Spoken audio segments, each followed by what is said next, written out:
সবাই অধীর আগ্রহে অপেক্ষা করতেছে। ওই দেখা যাচ্ছে ফ্রান্সের ভূমি। ওই যে আমরা ফ্রান্সে চলে আসছি, এটাই হচ্ছে ফ্রান্সের কালাইস। এখান থেকে অনেক অনেক লোক, বাংলাদেশি ছাড়াও আরো অনেক জাতিগোষ্ঠীর লোক ইংল্যান্ডের উদ্দেশ্যে ফেরির মাধ্যমে রওনা দেয়। কেউ বৈধ পথে, কেউ অবৈধ পথে। এই যে লরিগুলো আছে, ঠিক এরকম এই লরিগুলোর ভিতরে করে মানুষ অবৈধ পথে ইংল্যান্ডে ঢুকে।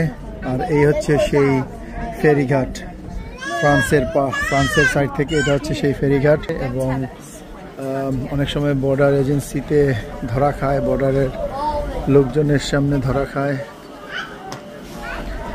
বর্ডার পুলিশের হাতে অনেক সময় ধরা খায়, খেয়ে আবার ফ্রান্সে ফেরত যায়।